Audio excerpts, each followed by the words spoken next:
Turning back to that Storm Team 44 weather alert, Gunnar Console is standing by tracking what could be a rough end to the weekend for the tri-state. And Gunnar, I know it's a bit early, but what are the models showing right now? Yeah, so right now it's good to only talk about what is possible and not get into the nitty-gritty. That'll happen tomorrow and into Saturday. But for right now, Elegance, to answer your question, we are expecting snow, ice, and rain in the tri-state. I think it's more beneficial not to talk about totals right now, but impacts, because that's really what ultimately impacts you. So we're going to be seeing hazardous travel and power outages likely in areas that do see that freezing rain. But until we get to that point, first we got to endure all of tonight, tomorrow, and Saturday. And leading up to Sunday, it's going to be a cold night tonight. It's going to be a cold day tomorrow, another cold day Saturday, which doesn't seem like it has implications, but the fact that it's going to be cold even in the afternoon means that that ground, that road cover is going to be cold when the snow and ice starts. So it's not going to be like November when we got snow, but it melted on those roads and travel was relatively unimpacted. Not going to be the case Sunday because it's going to be cold leading up to the winter event. So we got that threat day for Sunday. That's because we have that winter storm watch in effect for the tri-state. And they issue these about 3 days out.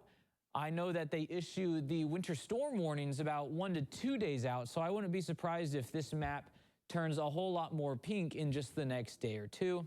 I also wouldn't be surprised if we see an ice storm watch get issued here soon or an ice storm warning by Saturday because of the potential for freezing rain. Now, here's the forecast confidence.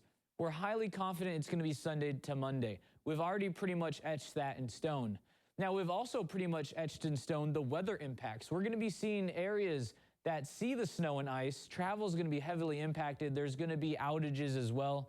Roads may be covered in ice for a couple days. So that's also pretty likely.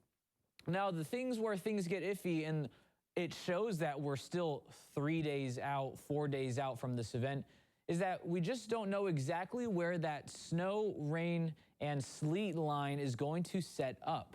And that's because the track of the storm is still unknown. So if this storm tracks a little bit northward, we're going to see more ice and rain. If it tracks a little bit more southward, you basically push all of these bars down, and then we see more snow and ice. So just a storm track of just a couple miles north or south could mean a huge of a difference in terms of what you experience. So instead of getting too much into the nitty-gritty, just know that we have a high probability of a high impact event. It just determines where it's setting up. So I'll show you the futurecast just because I know a lot of you will want to see it anyway. It's going to change though in the coming days though. But in general, we can expect the storm brewing Saturday night. You don't want to have a crazy night Saturday because by 2 a.m. Sunday morning, we're already going to be tracking snow and freezing rain moving in. Now, this is where sleet and freezing rain will occur. So you can imagine how slippery it'll be if it's raining liquid rain and then it's also 28 degrees. So that rainwater is going to freeze on contact with roads and surfaces, and that's likely going to continue through the morning. Now, I do want to point out it's not just the ice threat. Anyone that sees snow and only snow, like Effingham, maybe even Terre Haute, that's even a possibility out towards Vincennes if this storm tracks a little southward and that snow line is a little further south.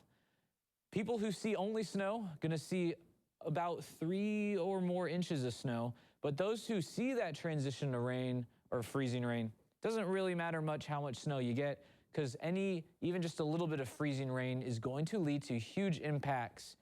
So with that being said, once we go beyond the event, we are going to be seeing, really cold conditions afterwards. So I'm looking at the potential for a situation like February of 2021 where we had ice storms and roads were basically iced over for days after because we just didn't thaw out afterward. So even though it's not a threat day Tuesday, Wednesday, or Thursday, I still wouldn't be surprised if we are still dealing with some icy spots and impacts even into the midweek.